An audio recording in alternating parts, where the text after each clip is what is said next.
Sure. Okay, you should have gotten a notice that we're being recorded. People seem happy. Anyone? Okay, Good. good. Hello and welcome everyone to the online conversation, The Sacred Marriage of Poetry and Astrology. My name is Pat Gillette, and I am a psychotherapist and a social worker and a yoga teacher, and I live in Wasaga Beach. I'd like to begin today's event with the Town of Wasaga Beach Land Acknowledgement Statement. The Town of Wasaga Beach acknowledges it is located upon the traditional territory of the Anishinaabe people of the Three Fires Confederacy. We also acknowledge that the people of the Wyandot Nation also inhabited these lands. Today, I'm pleased to introduce my two favorite people in the whole world who will be having a conversation about poetry and astrology. I've known them both for many years. Kelly Watt is an author and poet and a fellow personal growth junkie. Michael Zizis is an astrologer and a poet and a man of many talents. Oh, we can't see you, Michael. Oh, yeah, we can. Okay. Yeah, no, we're good. All right.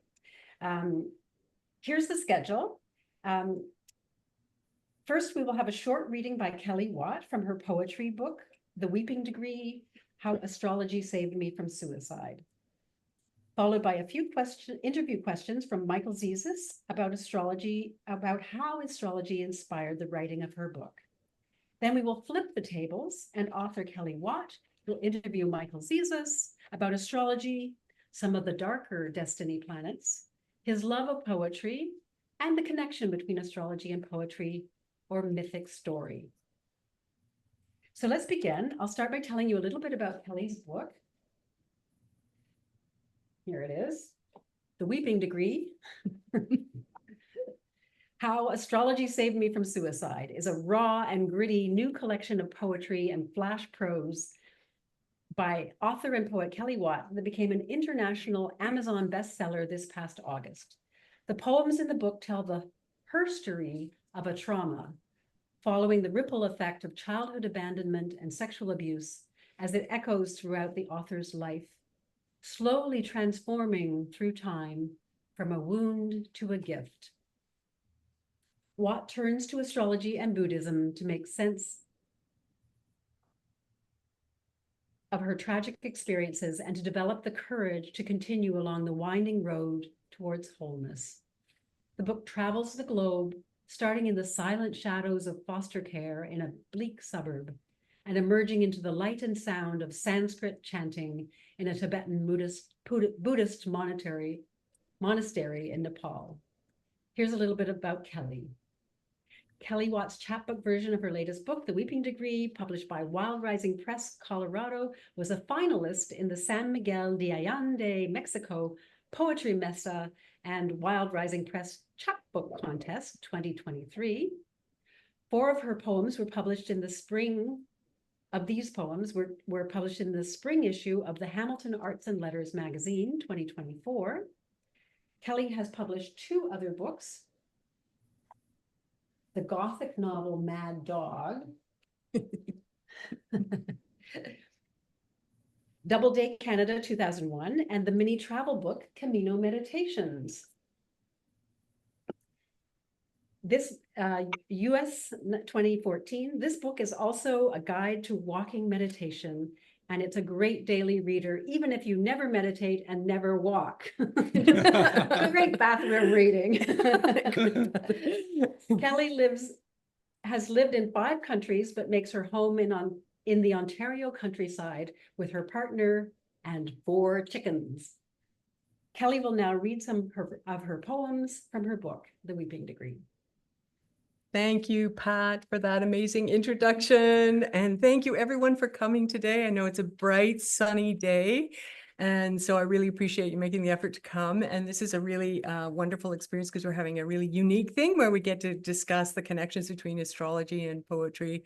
And I'm really looking forward to having this conversation with Michael. But first, I'm going to read a little bit from my book. You've seen the cover of it. And I'm going to start. I'm just going to read 4 poems, very short poems, so it won't be that long.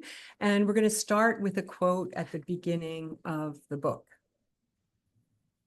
We are born at a given moment in time, in a given place, and like vintage years of wine, we have the qualities of the year and of the season of which we are born.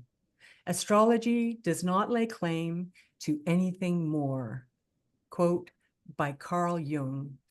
So that's how the book opens. I'd like to read the title poem, which is called The Weeping Degree, which is the start of the book, which reads a little bit like a novel. So here we go, The Weeping Degree. You were born with Pluto, the planet of pain and transformation in the weeping degree, the astrologer said. I went to him to consult the constellations with epaulets of hematite and dread, subway trains rumbling through my hair. Strange lemmings, lure of the tracks. How easy it would be to slip onto the rails, surrender this karmic flesh in the hope of beginning again anywhere else. Difficult inception.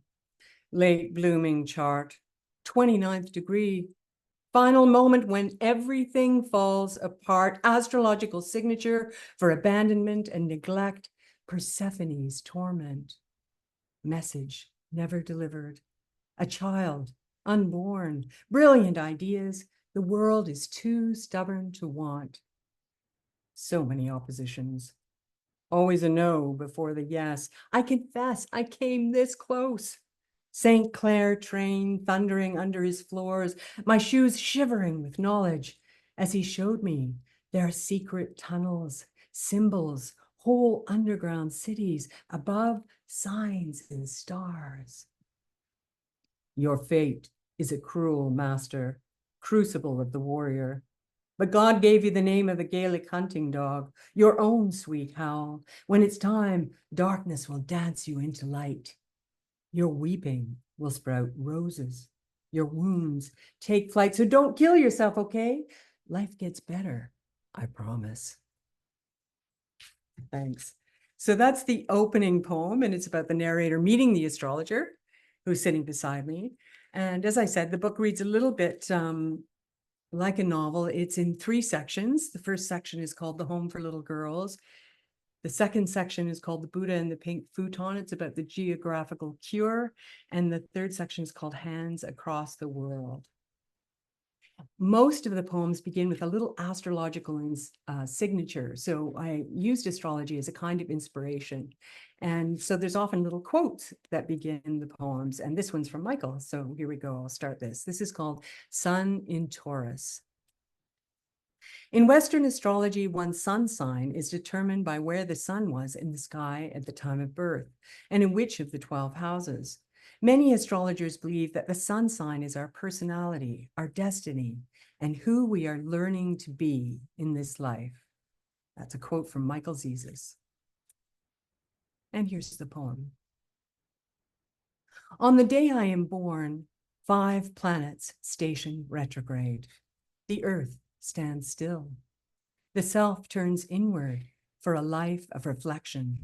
Sun in Taurus, April 24th. I am 04 degrees, Mother Nature's own, Beauty and the Beast, conjured offspring between a prom queen and a jazz beatnik on a drunken night under barn light to the serenade of Louis Armstrong, Duke Ellington, and Charlie Parker, sent to seek and sing. I am a Friday in April, trilliums, hyacinths, and daffodils, the crescent moon, and how I will always love beginnings better than endings. Commingling of the constellations, bull, sad sisters, the fish, and the twins. I am a month of rain and thunderstorms. I wear pink Keds, black, patent, Mary Janes, slap white sneakers through puddles, and if they get dirty, I don't care. At 6, I will climb maples, oaks, and elms, wrap my arms around bark, sure that trees can hear my thoughts. Drink lemonade and chocolate milk by the gallon. Regular milk out of the carton. As an adult, I will learn to say merci, dhanyavad, and gracias in that order. I will travel the world and stay at home, refuse to go out. But before all this, I am the 1-year-old child in a sepia photograph, smiling on a lawn, golden haired, full of hope and trust, before all trust is broken. I am a lone pink blanket, beloved firstborn, sister too soon of a blue blanket, a baby boy. I am the neglected one when the new baby comes, forgotten. The older sister who listens to the gurgles in the next crib, wishing the intruder gone. The jealous child. Baby cries, and baby goes quiet, suddenly. Replaced by a gathering of adults, black crows sighing condolences, a forest of legs nyloned and trousered, a lady's whisper, baby's gone to heaven now. Afterward, I am the long empty nights, the locked door, the hi-fi turned up loud to cover my mother's sobs. I am the smell of Rothman's cigarettes, old kitty litter, and empty Chardonnay bottles. Still, I am an earth sign, a fixed sign, dogged and determined. I do not give up. I learn to rock my crib when no one comes, rock and rock all the way across the room until it shatters, trapping my leg in the rails, blocking the door. I'm stuck until the fireman climbs in the window. Then I am forevermore the story of the child whose grandfather will go through Simpson's department store, shaking every crib to find one sturdy enough. Thanks, you guys. So there's several little poems in here that are all about the home for little girls. And some of them are introduced, as I said, by astrological signatures, and some by Sabian symbols, which Michael can talk to us about later. They're really lovely little images that appear throughout the book. And Michael was the first person to actually turn me on to what they are. So this is called Neptune in Scorpio, the home for little girls 3, only the nightlight knows. Sabian symbol 4 degrees Scorpio. A youth holding a lighted candle in a devotional ritual gains a sense of the great other world. This is a quote from Dane Rudyard, an astrological mandala. And here's the poem. We sleep in a dormitory at the home for little girls, in a row of tidy beds under the eaves. My bed is closest to the window, where I can see the sandbox, metal swings, and Mrs. Mackenzie's rows of squash and beans, and beyond the sweep of beckoning fields. We say our prayers on our knees at the home for little girls. I list the names of everyone I know and count them on my fingers, Mommy and Nana, Grandpa and Daddy, the people I see and the people I don't see, ever, like Daddy, with his cigarette pack rolled into his t-shirt sleeve and his red Corvette with the busted roof from when he rolled it in a ditch. His radio is always on, loud. He smells of smoke and hauls mentholated cough drops, even though he's never sick. He said he'd come back for me one Sunday, but he hasn't yet. I list all my pets too, living and dead, ending with Teo, the Siamese cat who plays tag, you're it. Then I list the other girls, Mindy and Darlene, the ones who are here and the ones who disappear. The ones whose parents got divorced, went to jail, or just stopped loving them altogether. We sleep with a nightlight at the home for little girls. When Gabby turns off the overhead light, she leaves the nightlight on to scare away the boogeyman, that trickster who hides under the housecoats on the closet door or lurks among the dust bunnies under the bed. All night long, the nightlight glows, a steady beacon of yellow hope in the shape of a plastic angel with wings. She shines in the dark, guarding our sighs and dreams. One night, when I can't get to sleep, I tiptoe across the floor and tell the angel my secrets in a whisper no one can hear. The other girls do it too, taking turns, copying me, their white nightgowns drifting like cotton ghosts across the floor, making a shushing sound. Cupping their small hands, they beg the angel's ear. Who knows what they ask for? My wish is always the same, though. Only the nightlight knows. I want to go home. I want to go home. Please, let me go home. Thanks, you guys. And this last poem is about Pluto. Pluto figures prominently in the book, and it's a transit, a very powerful planet, the planet of pain and transformation, as I said in the first poem. And we'll be talking with Michael about that planet and how it affects a whole generation. This is, I'll give a trigger warning before this poem. This poem is called Pluto the Transformer, Tracking the Perp.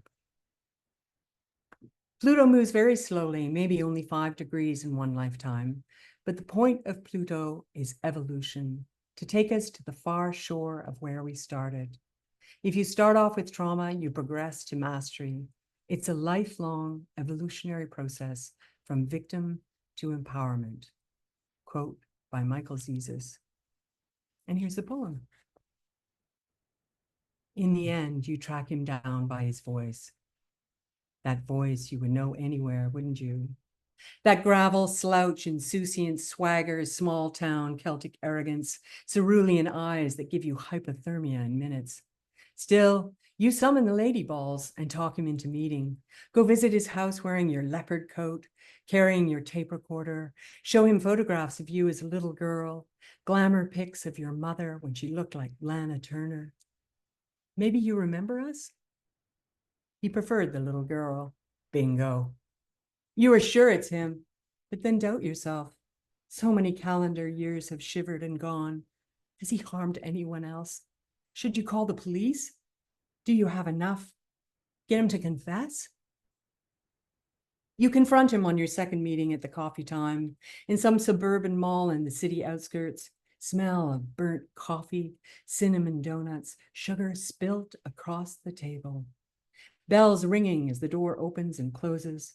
He wears sunglasses for his rare eye disease, and you fall for it until you realize, staring into his mirror shades, that he's wearing them so you can't identify him. But it was the voice, always the voice. You still hear it in your head. Mixture of maple syrup and rat poison, seduction and threat, telling you you're a nobody, a reject. He denies all of it. When you leave, you ask the detective to follow him just in case.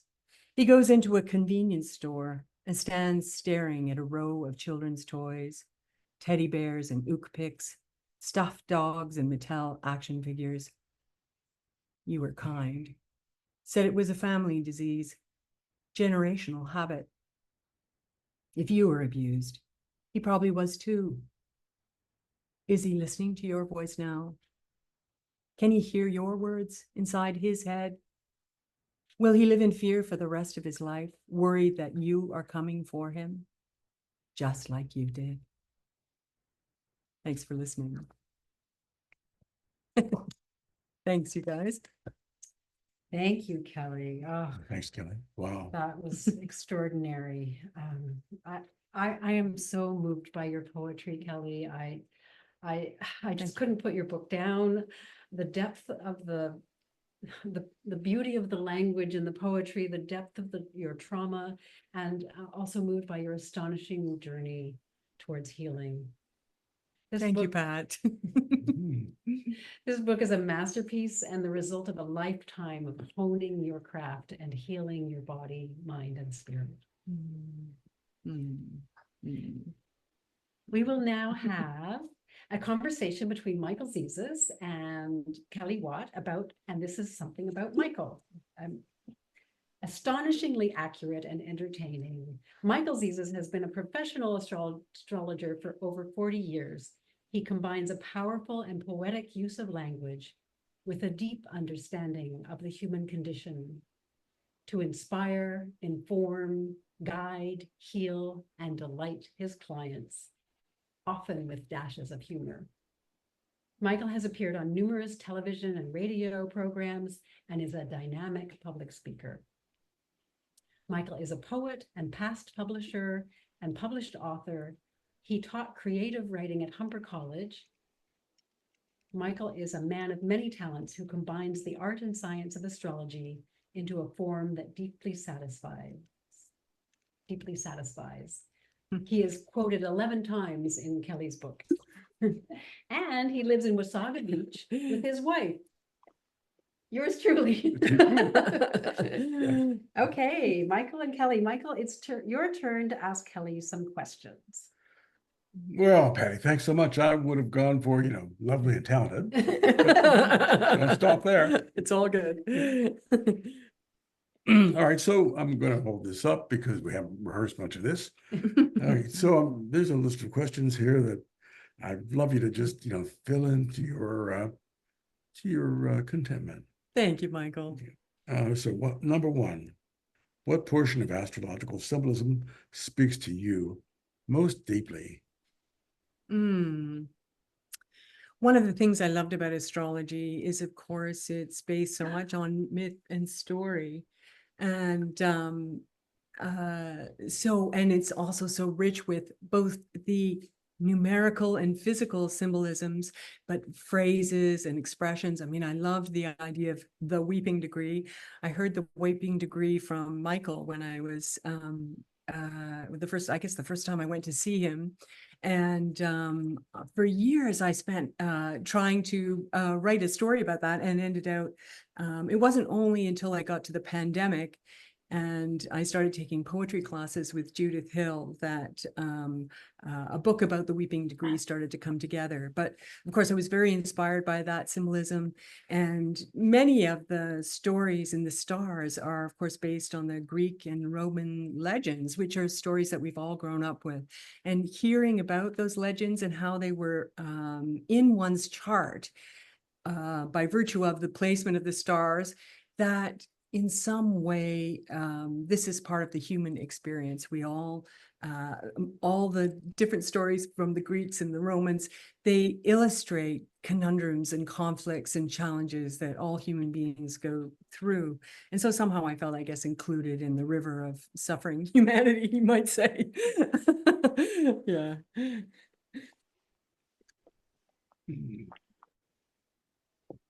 So what portion of astrological symbolism speaks to you? Okay, most deeply.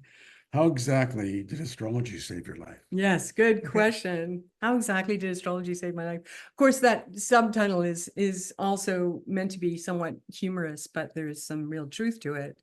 Like a lot of people who go through trauma, of course, I had periods of time where I was deeply depressed and went through periods of suicidality. I don't think that's unusual. And one particularly dark moment a friend recommended. We had several friends in common, Michael and I. We've known each other for many, many years. And my friend said, why don't you go see an astrologer?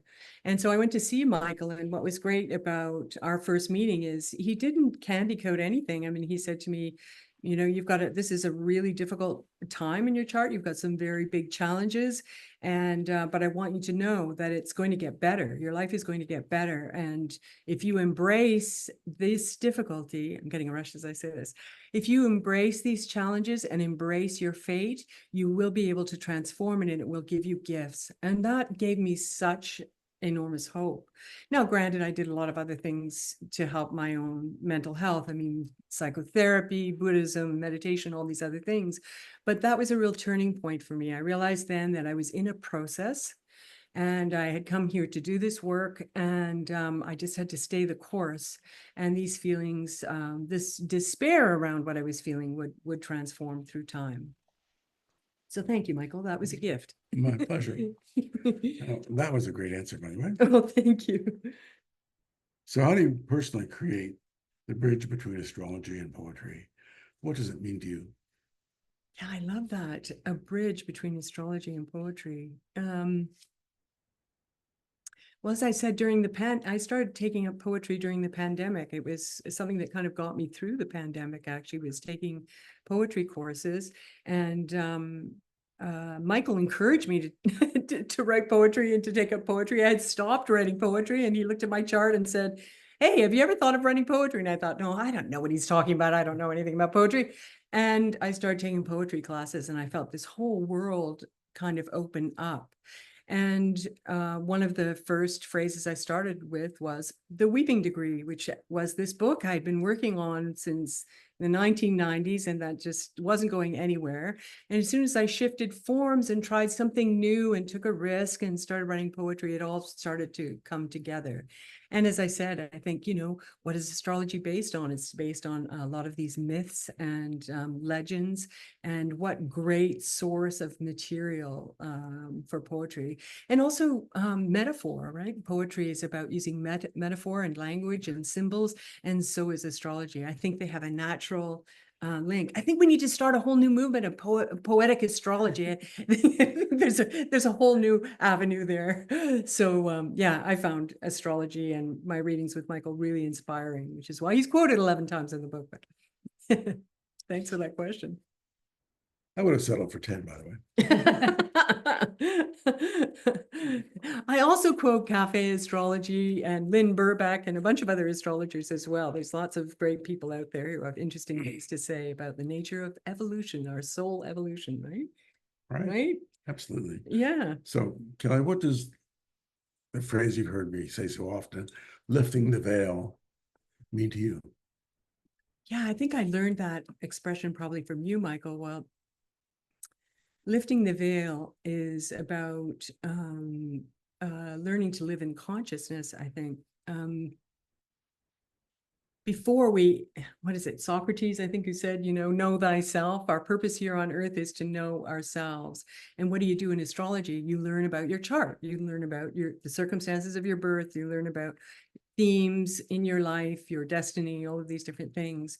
So yeah, lifting the veil means embarking on a path of self-knowledge.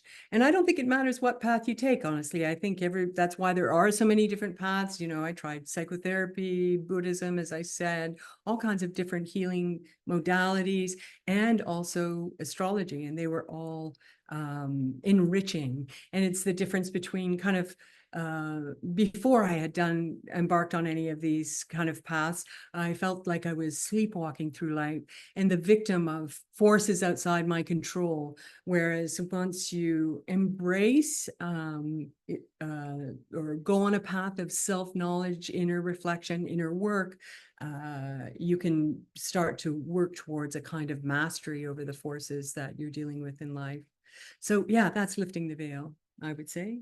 Excellent Q&A. Wow, we're doing really well so far, aren't we? So far, so good. Yeah. How about some self-congratulations? Yay. Okay, well, I think we're gonna go with what inspired you to write this book? Well, obviously that phrase, the weeping degree, but also I wanted to write, I wanted to show how our deepest pain, our deepest sorrows are often bring our greatest gifts in life. And I know that's a cliche. And of course, it doesn't always happen if we're not able to heal from them. And that's obviously a gift. But yeah, so I really wanted to show a trauma as it transforms through life. I could see how in my own life, I'd been driven by the need to heal and to find wholeness by these various traumas, and that they took me into some amazing places on some amazing journeys. And I met some amazing people as a result of going on that journey. So that was the upside. And the timing of it just, it's funny, I felt a great urgency to bring out this book this year. And of course, there have been so many allegations coming forth. There's a huge case in France right now about a woman named Gisèle Pellicot. And then there was the Alice Munro's daughter coming forth talking about being abused. There's just so many stories coming out right now. And I think that we've kind of moved from the Me Too movement to the You Too movement, where we're realizing how many people have really suffered from childhood abuse in its various forms. And there's more healing to be done. And I hoped that the book would give people hope. Always hope. Mm-hmm. Mhm. Excellent. Wow, Great. that's a lot of ground to cover. Thank you so much. It's great. Thank you. Thank you Thank- for those great questions. Yeah. Kelly, now it's your turn to interview Michael. Yay. I Okay. managed a few words. So this is where we get to turn the tables, which is kind of fun. Here's a few. Yes, questions for Michael. So, can you talk about the weeping degree and explain to others what it actually means in astrology? Well, let me give it my best shot. Sure. In every astrological sign, we have numbers, and those numbers are from 0 to 30 in each sign. So Aries 0 to 30, Taurus 0 to 30. Those numbers mean something. They mean time is passing and we're changing, moving, evolving, and having new experiences. So when we get to the final degree before we begin again, the final degree would be in astrology 29. And then the next degree is 0 to begin again. The 29th degree is the phenomena, the symbol of leaving the womb, being in the birth canal, and not yet being spit out to the world. As John Thomas would say, I was spit out in the world, and when I first saw the light, I screamed at it. So these are around the torturous journey of a 6, 7, 8, 9, 10, 11, 12-pound baby being squeezed through a very narrow tunnel. The Hindu philosophy is there's no greater pain that one can experience than that experience. Right. And the Hindu astrologers say at that point, the baby who's not yet born but about to be makes a prayer to the higher forces to end the pain. I will do anything in this life to end this pain. So the weeping degree represents the end of the comfort of the womb and the beginning of a brand new, frightening, light struck and darkness filled journey spit out into the world. So when people think about the weeping degree, I don't want anyone to get the idea that I'm talking about tears they will experience. It's grief that has to come up through several layers over maybe many years or many decades. They end up in a brand new consolidation of experience and meaning, but above all, meaning. Right. So it's the descent before the birth, right? Right. The birth canal to birth is the 29th degree. Not yet born, can't go back. That's great. That's great. Thanks. Okay, so here's a question about Pluto. Can you tell us about the planet Pluto? And it's one of the farther away planets, and how it shows an individual's transformation throughout life, and also the generational themes, because different generations, I believe, have a different Pluto placement as well. Absolutely. So Okay. was Pluto the dog or was Goofy the dog? I think Pluto was the dog and Goofy was the guy. also a dog, Goofy, right? no, yeah, Goofy was a dog Goofy too. was the dog, and oh, I don't remember. Yeah, I'm They're not all sure. dogs, right? They're all dogs. I'm a dog. And you're born in the year of the dog. Born in the year of the dog. So Pluto is very meaningful, right? Yes, yes, I'm fascinated by Pluto, so I want to hear what you have to say. So there are quick changes in our lives, which are meaningful, and we suddenly open our eyes to the light in the sky. We open our eyes to a light in the living room when we wake up, and there are slow transformational journeys that are very powerful, relentless, and do not surprise. All those words sort of represent Pluto. And I'm going to be a little bit wordy here, but Pluto was originally, he had the short end of the straws, the 3 straws of the 3 brothers, Zeus, Poseidon, and Pluto, Hades. And that means that Pluto got to be the lord, the god of the underworld, where there are diamonds, rubies, platinum, rubidium, emeralds, and everything, and gold, all the treasures of the underground, but also the place of the dead, the shades, meaning, sort of I'm not feeling alive in the world, but I'm not in heaven. So the Greeks didn't have a concept of heaven or hell, but shades. So Pluto was this powerful god of the underworld. And his favorite thing to do was, number one, be invisible, like a Harry Potter cloak. And number 2, be a rapist. Mm. Mm. Important, okay? The Dark Lord. The Dark Lord. So when Persephone, 11-year-old Persephone, here his daughter was playing on the grass with her little dolly, Pluto said, "What a lovely young lady." And he swooped her up, took her to the underworld, raped her, and said, "You're now the queen of emeralds, diamonds, the dead, platinum, gold." And she traded songs of innocence for songs of experience. Again, not with her in her power to say yes or no. So Mhm. Pluto, that transformer, will take all of us on a journey from disempowerment, no power at all, rowing day by day, hour after hour, that awful rowing towards God, towards a sense of empowerment and a sense of mastery and a sense of well-being. So this is why suicide might not be such a good idea in some circumstances or many circumstances. I'm certainly not saying all circumstances. So that awful rowing means that day by day, Pluto is transforming us relentlessly and slowly and invisibly, cloak of invisibility, towards empowerment if we start off with no power. To turn this on its head, let's look at someone very powerful in the beginning, like King Charles. Again, I'm not talking about liking or hating the guy. I'm just talking about a journey. Relentlessly, Pluto took him from being a male child with so much promise in this world and so many gifts he might bring to this world and so many ways of looking at royalty. And then you look at where he is now, and he's been transformed. He's lost his wife. He's been bedridden, and nobody quotes him anymore, oddly enough. So unless you're a prince or a princess in this world, you're going to be on a journey towards empowerment. And all you have to do is, in your own way, sustain the journey. Now, I don't mean it's easy. In fact, it's the opposite of easy. The reason of that would be because we have to evolve. We are forced to evolve because we're on the planet of physicality, and we are souls living in the physical world.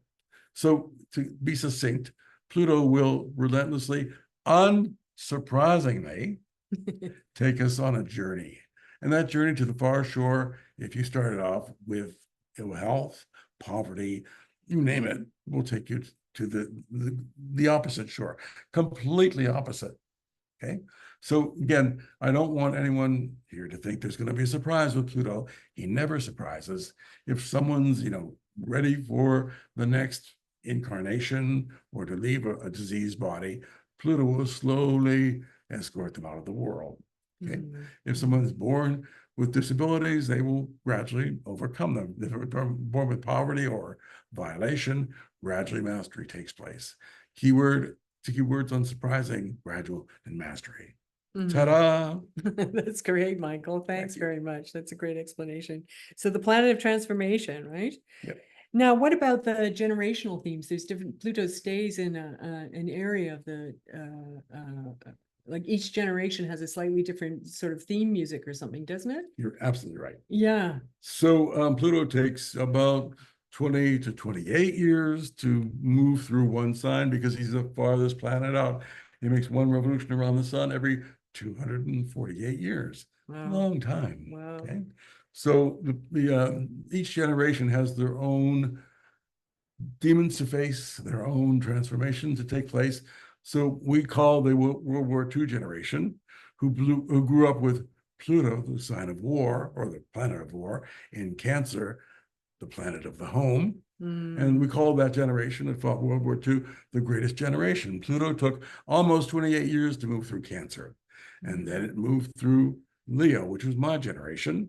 And my generation said, oh, well, we have all this corruption, all this sense of weird authority. And I'll tell you what, screw you, authority. How's that? So These are the baby boomers, right? The boomers were defiant, and we had group identification. So you're at the end of that. And Patricia, you're at the beginning of the next generation, which is Pluto and Virgo. And Pluto in Leo was about 18 years. Pluto in Virgo was about 13 years. And the Pluto in Virgo generation, beginning with people born around 1957, they were the generation that says, I can't rely on anybody. I'm on my own. Our generation, Pluto and Leo, we said, yeah, we're a group, get used to us, and we ain't leaving. The next generation, Pluto and Virgo, was that generation that says, I'm on my own. If I don't make it in the world, no one will take care of me. I don't know how to leave my parents' basement because, no one will take care of me. I don't know how to go ahead and address power because if I don't get power for myself, there's no power for me. So that's the generations of Pluto. And I won't go through all of them, but you get the general thematic idea that the dreams, aspirations, and fears of a generation are held by Uranus, Neptune, and Pluto. Fascinating. That's Mhm. great. Thank you, Michael. Okay, so now the other thing that I often get mixed up is Chiron and Saturn. So what's the difference between them? Saturn is just simply, we've redirected Saturn and we've kind of recast him. He, in a previous century, like the 19th and early 20th century, he would have been the devil. Okay, responsible for all evil things that happen. Okay, setbacks, failures, destruction of health, frailty.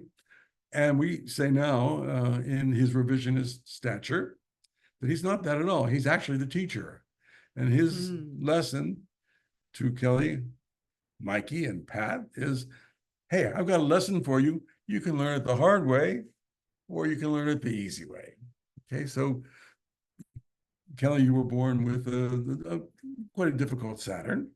So a lot of your lessons all appear to you the hard way.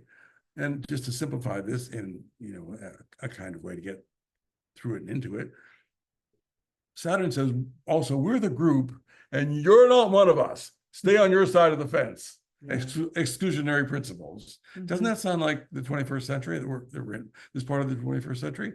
So that's Pluto, that's Saturn. And Saturn will also say, I'm going to give you this kind of lesson now, and I'll see how you handle it. You can do it either the hard way if you're Michael, or you can do it the easy way. So the issue around how Saturn shapes our lessons is he just gets us ready for the next lesson. Then he watches how we've handled it. And then he says, oh, you're going from all this rambunctious Mars, beat you, beat me, hit me stuff, rash behavior, and, sudden marriages, sudden divorces, into a calculated, qualified, calm approach to living. Now I don't have to give you hard lessons. Again, I think in some sense, the hard lessons never end, but Saturn doesn't decide how hard the lesson gets. We do.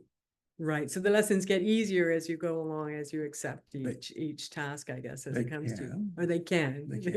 He doesn't like rash behavior. He doesn't like disobedience at the dinner table. Mars at the dinner table, he grabs a turkey leg, bites into it and throws it across the room, and then, sort of upsets and curses and gets into a fight with everybody else at the dinner table. And Saturn says, can someone get this guy out of here? So Mars and Saturn, like Mars would be, let's say, the green light, just, gobble up your planet on your own terms. And Saturn's the red light, said, not now, not yet, wait for it. So Saturn will hold us back in health, love, whatever you name, until Saturn says, okay, you seem to be ready for this right now. You'll handle this maturely, you'll handle this better than you did before. So let's see how this unfolds. So transiting Saturn just shows us where the next lesson is. A transit means how a planet goes around the sun. For instance, with Saturn, it would be one go around the sun every 28 years. Gotcha. So he takes a while. So now what is the advantage to having obstacles and challenges in one's chart? Like, I think when I first came to you as, a newbie, I was like, oh my gosh, challenges, obstacles, oh, that's so terrifying. But these challenges and obstacles have a purpose. Good point. Thank you so much. All of us listening, all of us that all of us that all of us know, had a big challenge between 1 year old and 2.5 years old. That big, horrendous, scary challenge was, how do I tie my shoes? It was big, scary, and horrendous. At some point, it became nothing. So we're actually then looking for a bigger challenge.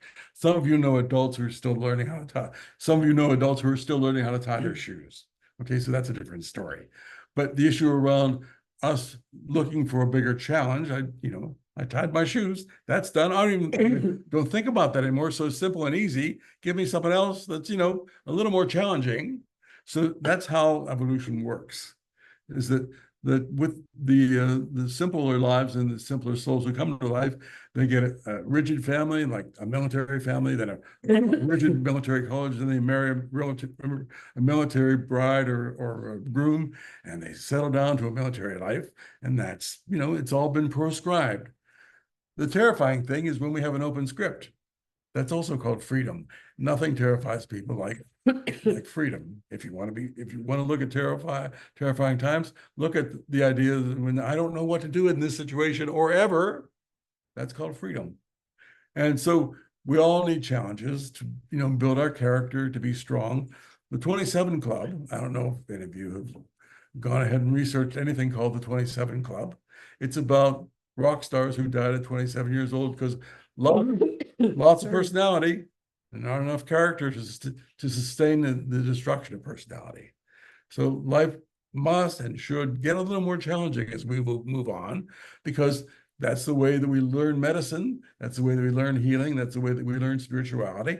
That's the way that we learn vital connection with others. Otherwise, hey, I've got mine. You don't have yours, too bad. So the lessons must proceed toward easy to hard. Right, and this is important for our soul's evolution, isn't that? That's it. Thank Yeah. you. That's it. Yes. Well said. Awesome, thank you. I might have missed something. Michael, did you talk about Chiron as well? We're Oh, getting Yeah, back. that's what we're gonna go, yeah. Yeah, I have a question about that too. Okay. That we just did Saturn. Let's go through Chiron. Yeah. Chiron is really interesting. It was discovered November 1977. So astrology is always changing, moving, and evolving. Can't wait till Planet X, Planet 9 gets discovered so we can put it in people's charts. So we've got Sedna and Eris, and the astrologers are playing around with that. But way back in November of 1977, none of us astrologers knew what Chiron was all about, although we knew he was a symbol of a centaur. You know, those guys, think of the centaurs in Greek mythology as the earliest, you know, Harley Davidson bikers, right? I don't wash, I rape whatever I want, I drink whatever I want, and too bad, you can't catch me, okay? There was one centaur who was a little more sensitive and a little more gifted than the others. He was called Chiron, and he was palling around with his buddies. And one day, Apollo shot an arrow thinking this was an elk, and the arrow landed symbolically in Chiron's thigh, Thigh, thigh, okay? And Chiron was an immortal, couldn't pull out the arrow, but he also couldn't die, but he could suffer. So he left his rambunctious fellow bikers, and he went deep into a cave and gradually worked the poisonous arrow out. As he did that, waiting to heal, he learned astrology, and then when he came out of the cave, he brought it to mankind. So that's one myth of Chiron that's really important. The other portion of Chiron for our personal charts is that Chiron is that wound that never seems to heal. We dance, we laugh, we drink wine, we avoid wine, we do drugs, we never do drugs, and the wound never seems to heal. And the reason we think it never seems to heal is because there are things in life that are not meant to be blown away with a kiss. They're not meant to be wished away with a dream. They're meant to be there until we finally go towards the pain, go towards the terror, go towards the nightmare. And then our worst enemy turns into one of our closest allies. Saturn says, I have a lesson for you. Chiron says, life is the lesson, as long as you're alive. So those wounds of Chiron, they seem to never heal, but the word never is kind of deceiving. It's kind of one of the favorite two words that 11-year-olds use, like never and always. And the rest of us are dealing with the pain of the heart, the pain of the body, the pain of the mind, the pain of the spirit that seems never to heal, but yet we have to keep on moving forward. So Chiron's not there as the bad guy. He's there to say, yeah, you've been running away from this. It's time to run towards it. See if that brings you anything that you might like or might be beneficial to you. You're running away from poverty? Well, face poverty. You're running away from trust? face trust. You're running away from, making eye contact. How about making some eye contact?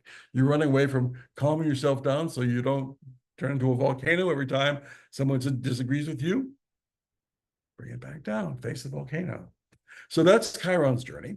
And it's not that it doesn't heal, or that symbol doesn't heal. It's just that we seem to want things to heal by Tuesday after lunch. And it just takes much longer than It that. takes a bit longer than that. That's great. Thank you. So this is a question that so many people always ask me, and or that I often hear people who are, just new to astrology. How much is predetermined in your fate? Do you think like people are fated? What nature versus nurture? That whole argument. Where do you come down on that? What's your feeling about that? How many years do you have for this? I know it's a big one. It's Right. a big one. So fate versus free will. Mhm. Sapolsky, Dr. Sapolsky said no such thing as free will. And, all those poets say, yeah, I am the master of my fate and the captain of my blah, blah, blah. Astrology is right in the middle. Right. Right in the middle. Awesome. Says you can choose who to marry and you can't choose their baggage. Right. Okay. And you can choose who to divorce, but then you have to face your own baggage. Okay.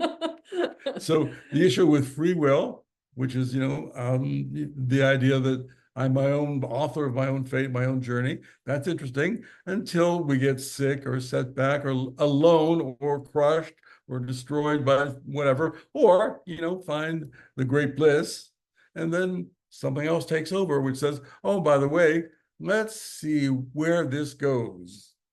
Here's, music. Let's see where this goes. Let's see if you are ready to dance yet. Here's heroin. Let's see if you're ready to kind of, blot yourself out of the pain of this world. So the dance between free will and fate is in astrology because, at 14 years old, some of us go through a considerable amount of difficulty. It's called the Saturn opposition. Saturn exactly opposed where it started. And then at 28 years old, some of us say, oh my God, I'm going to die. I finally realized I'm not immortal. And, between 27, 28, 29 years old, we start hitting some kind of wall. And we're a very different person in our 30s than we were in our 20s. Yeah. And that means that that person that we loved hasn't changed with us. Well, maybe that karma's been paid up by you and by me, and I have to move on. And free will says, I can choose who I want. And destiny says, I'm going to meet the people who change my life. I like it. I don't like it. I'm going to meet people who change my life. So when you're ready to, kind of embark on that dangerous journey of being on the planet, you'll find that free will is a portion of the dialogue. The other portion is, oh yeah, I've got to navigate these rough seas. The 19th century politician, Disraeli, said, those big cargo ships are safe in the harbor. They're not meant to be in the harbor. So the dance between free will and destiny is part of the astrologer's work. And when we come up with questions, or when our client comes up with questions that are, difficult to answer, what we can do is bring more light, called lifting the veil. And we don't, say, take this pill and take this aphorism, take this Greek mythology and call me in the morning. We tend not to do that. That makes sense to me. I really like that explanation. I mean, we all have to go through life, right? If we're going to continue living, we've got to become teenagers, and then we've got to hit our 20s, and those are all rites of passage, right? We're all going to go through these rites of passage. And astrology will actually illuminate those rites of passage in a way that I think is extremely helpful. Yeah, exactly. That's great. So what does lifting the veil mean to you, Michael? Great question. Great question. Well, basically life for some of us, maybe not for all of us, life seems a little chaotic until we see that there's a map. There's something like a life plan. And, for those of us who were kicked around in our formative years, life seems a little darker than just chaotic. So astrology says, oh, by the way, there's meaning for this. Just for instance, again, not to play any victim roles here, but my dad was a violent alcoholic. He was an Aquarius born with Moon in Scorpio. That's typically a very cruel combination. Not that everybody who has sun in Aquarius and moon in Scorpio is cruel. Some are. And my mother was an Aquarius with moon in Pisces. And, she kind of got used to the victim role, and that never changed. And until I found that in my astrology research, I couldn't understand what they were going through. Maybe I still on some level don't understand what they're going through, but now I know what shaped me and what their demons were all about. As the song said, treat mom and dad well, because you don't know what their demons are, what hell they're going through. But astrology says, let's look at the patterns, because they not only occur, they reoccur. Spring not only is here to give us hope and joy, or whatever it brings us, but it will reoccur. So when we think of life being chaotic, it will often seem not only chaotic, but somehow insurmountable.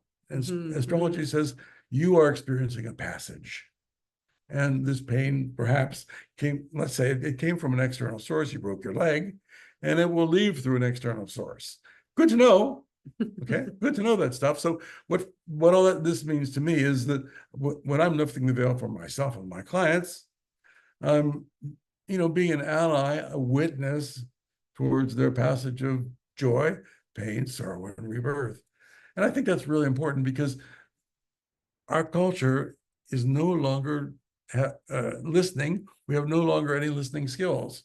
So we come to the astrologer, the original psychiatrists, the original psychologists, but was better, and the original practitioners of the mother of science, but better, because we have some tools that are been refined over 10,000 years.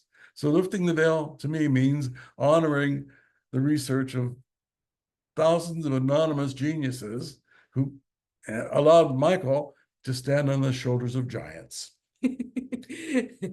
I love too, Michael, the way you used to always say about, when there's an opposition or a challenge in a chart too, often isn't it the opposition? You'll see what the person needs to do in order to, by looking at the chart, you can see what the person needs to do in order to ameliorate that challenge or Illuminate it.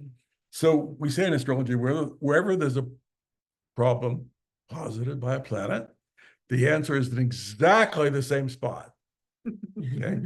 It's So, interesting. just to be brief about this, I was attending a psychiatric conference many years ago, and there was a psychiatrist, a woman, who stood up in front of 500 other psychiatrists, and she said, I had a client who came to see me for a year, and she said, give me every test so I can find out how psychotic I am, how neurotic I am, what baggage I carry, blah, blah, blah. And the psychiatrist woman said, so I did that with her. And we went through a year, and we did all sorts of tests and all sorts of examinations, Rorschach and, all the other tests and all the other examinations and dialogues to find out her difficulties and her blind spots and her shadows. And then I stopped hearing from her, the psychiatrist said. And I phoned her because I stopped hearing from her. A week went by, 2 weeks went by. So I phoned her. I said, hey, how come you stopped seeing me?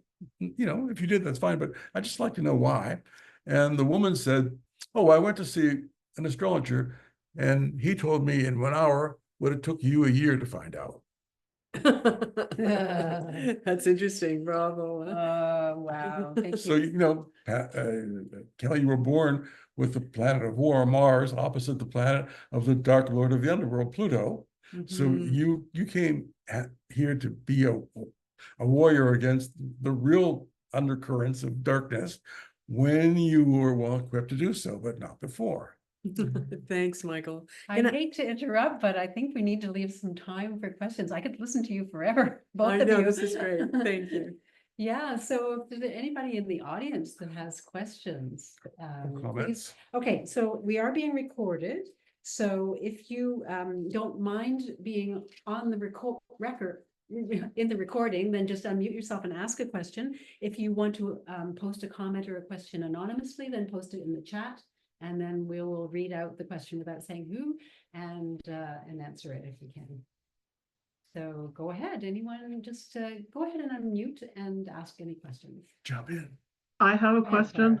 Okay, hi, thank you. I really enjoyed this conversation. Oh, can you hear me? Why can't we hear you? Oh, Hang on. I see a thumbs up. There we go. We Good. can hear you now. Now we Go can hear ahead. you, sorry. Okay, okay. Thank you. Thank you both. This has been fascinating. I ordered a couple copies of the book just now on Amazon. So Oh, thank one you so for me much. and one for a friend who I know will appreciate it too. I wanted to just ask about the weeping degree, if it's always a heavy placement or heavier with some planets, like whether it's Sun at the weeping degree, Pluto, Jupiter, does it make any difference, or is it generally that it is that birth canal effect? Excellent question. Well, Mhm. primarily there are two kinds of weeping degrees. The ones we're born with in our birth chart, and the birth chart's alive, and it keeps resonating like music, your favorite song throughout your life. So you can have a 29th degree of Jupiter, for instance, in your birth chart. And I have that, yeah. Oh, wow. that gives you some degree of grieving over past freedoms that you might have had in this life and previous lives. For instance, now again, I'm being somewhat hypothetical, knowing it's Jupiter. Jupiter is about abundance and wealth and the law. I'm going to say, well, maybe that Jupiter represents you having some unconscious grieving, for instance, over the fact that in a previous life, you were either A, wealthy and could buy whatever and whoever you wanted, or B, you were part of a Vietnamese village of fishers who never had to worry about money because there wasn't any. It was just an abundance of fish and a great family source. So that grief undoubtedly is not part of this life, but it can be part of, for instance, loss that you somehow sense that's, kind of, it's like having the perfect birthday party at 13 or 18, and then it's gone, right?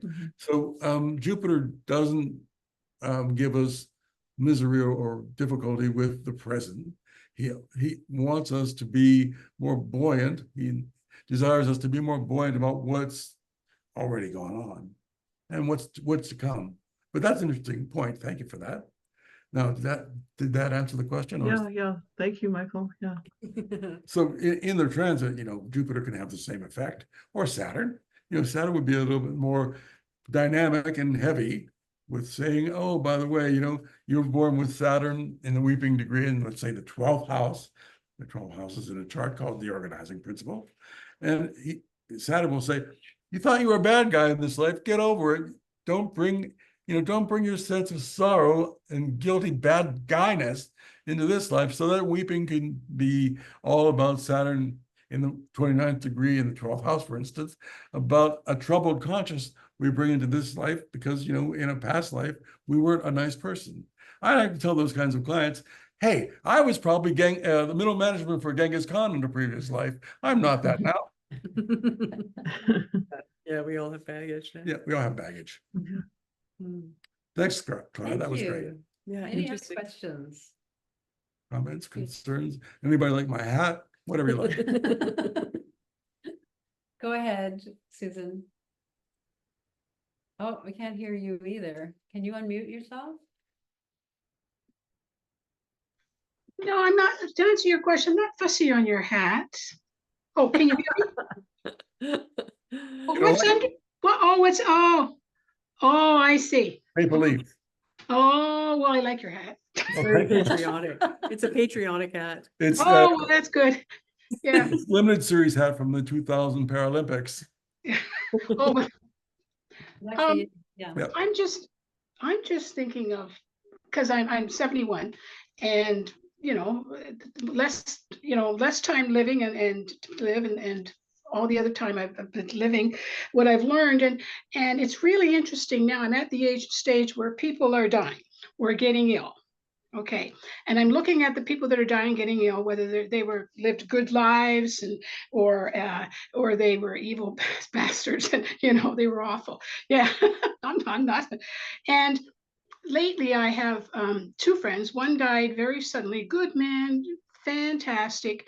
He was finally diagnosed. I'm a retired nurse, finally diagnosed with an atypical form of Parkinson. He got diagnosed. I saw him in June and he was dead in October. Now, as a nurse, the good thing is his prognosis was god awful. He was going to be totally immobile. He's going to be in a nursing home, and he needed everything. So as a nurse, I'm thinking, if I had a choice, that's the way I like to go. Let's go. But of course, I'm not the family.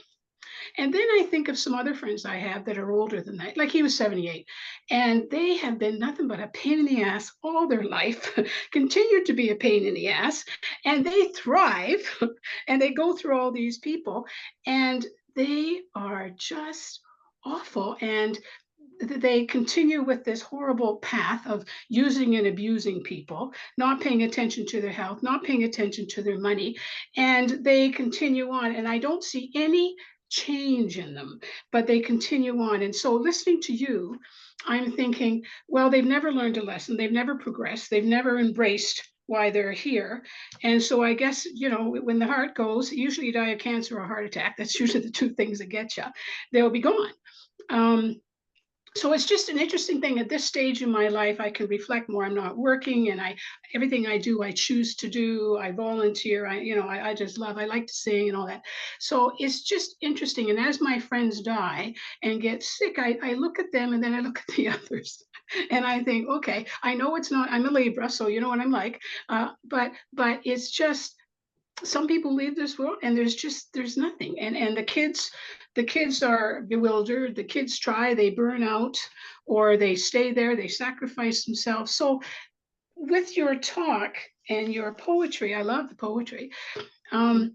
It helps me as a Libra who wants balance and everything good to understand that, Susan, that isn't the way it is. This is the way it's meant to be. This is it. You're given a choice. And the predestination, I think I have a lot of skills, but you have a lot to say. I don't believe that because I was born in a middle class family that everything's going to be hunky dory. I don't believe that. But I also believe that there are paths that you take, and if you take that path and you stay on it, you're done, or you take that path and further on. So that is what I've enjoyed about listening to this. Your poetry is wonderful. I cannot relate to your poetry as far as the beginning, because I was blessed with a fabulous family and a fabulous upbringing. Blessed. And I'm very, very open. And I think you're amazing to have found your way. You've gone to the very, as a nurse too, to go to suicide and all this, and you have come. You are amazing. Thank you. That's very Thank kind. Amazing, because I've seen a lot of people that haven't done it. So I will shut up. Okay. Thank you, you. Susan. Jaspreet, Thank did you. you want to unmute? I think you can still ask your question, or do you want me to read out your question? Yeah, I'll mute. Did you want to Okay, comment I'll on read that? it out. Jaspreet, Thanks, really- Pat. Oh. Yeah, thanks, Pat. I'm not able to get on camera, but what I wanted to understand was, I know there's the natal chart, as you explained, that's the chart that you were born with, and that's based on your time. And then there's progressions that happen that affect us because the planets keep changing. So what I'm wondering is, if I see a 29th degree somewhere, is that fixed from my natal chart? Or will I come across it as part of my progressions? And my main reason for asking this is trying to understand if this is something we all have to face at some point in our life as part of our journey.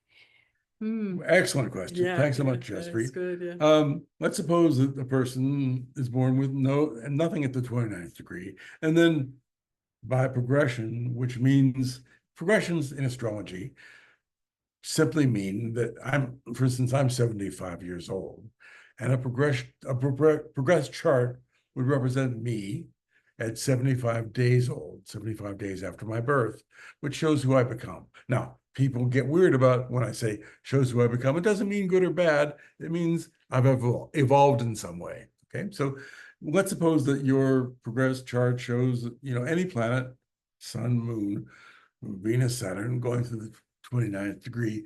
That will tend to symbolize that you're letting go of some deep grief rather than encountering a brand new one. Now, it can mean encountering a brand new one, but that would not come to you because progressions are very slow, as some kind of shock, surprise, or thing that came out of the blue.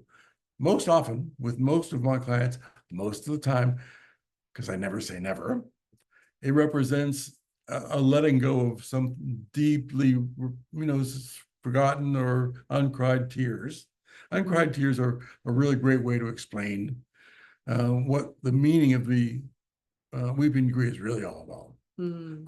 Finally letting go of grief, finally surfacing from deep below to, going out. So, people in the fields of healing will often remark that if a grief, a sorrow, a rage doesn't come out of us, it sits within us and causes, cancer, arthritis, blah, blah, blah. And I'm not one of those people who say, oh, it's all emotional, or what haven't you dealt with? And that's cryptically, elliptically your fault. I'm a person who says you're going to come across in this life some level of having loss that was 10, 20, 30 years ago. And it's finally ready. You're finally ready to let go of it. And your conscious mind might be terrified, but as soon as that comes up, the world renews itself, the colors become brighter, and some part of our soul sings hallelujah in that Leonard Cohen sense. Mhm. So do you feel like I'm getting something important through here, or do you feel like you want to just, say, Michael, you're missing the point, which I'm okay about? No, it makes perfect sense. I think it speaks to a lot of our journeys, and I'm glad, you were able to connect. So, your sorry, my brain's not good with names right now. Kat, right? Right. Yeah. So Kat was able to go through that journey with some support. Some of us don't get that, or we've gone through our challenges on our own, right? And it's not been the greatest. Yeah. So, and you're right. I think it makes a lot of sense in terms of this is part of our journey and our healing. It's not over in a day. It's one step at a time when we're ready. So thank you. And so everyone will experience the weeping degree at some point in their chart, Michael? Progressions and even transits. Yeah. So It's like there's a beginning, middle, and end to every story. Yeah. And nobody gets through through this journey without tears. Mhm. Okay. Mhm. I dated a nice young woman many years ago, and I said to her, I wanted in some way to talk about damage, her damage and mine. I said to her, so what's the worst thing that's happened to you? And she said, when I was 16, I didn't become cheerleader. I thought, oh, to have a life like that. Oh, Kelly and I, and to an extent, Pat, we wouldn't know what that's like. Yeah, it's just Yeah. different. Well, thank you, Kelly and Michael. And thank you all the people who asked questions. And I think we need to wrap up. Thanks everyone for coming today, and we hope you enjoyed our conversation. If you want to get a copy of the Weeping Degree, go to Amazon and you can order it from there. Kelly, can you show it on your camera? Because I think you're That's right. spotlighted. You can There we also go. take a picture of the QR code that Kelly's holding up right now, and that should lead you, no matter what country you're in the world, it should lead you to the Weeping Degree. How cool is modern technology? Yeah, that's and if you want me to email you that QR code, give me your email address. If you didn't get one, then put your email in the chat and I'll send it to you. If you would like to explore the Weeping Degree, Pluto, Saturn, or any other aspects of your astrology chart, you can contact Michael for a consultation, and I will post his contact information in the chat. It's michael.zizis@rogers.com. Zizis is spelled Zizis. And if any of you are suffering from trauma out there and want help and support, you can attend my free trauma recovery group. And it's every Tuesday night, Eastern time at 6 p.m. on Zoom. And I will post that also in the chat. And it's time to say goodbye to everybody. And I just want to say quickly, really thank you so much, Michael, for having me and for everything you've taught me in astrology. And thank you so much, Pat, for being such a wonderful MC. And you are. Yes, and thank you to all of you for actually coming today. It was wonderful. Really, truly. Yeah. And I'm thankful for all of you. Yes. Take care. Bye. Thanks, everybody. I'm going to stop recording now.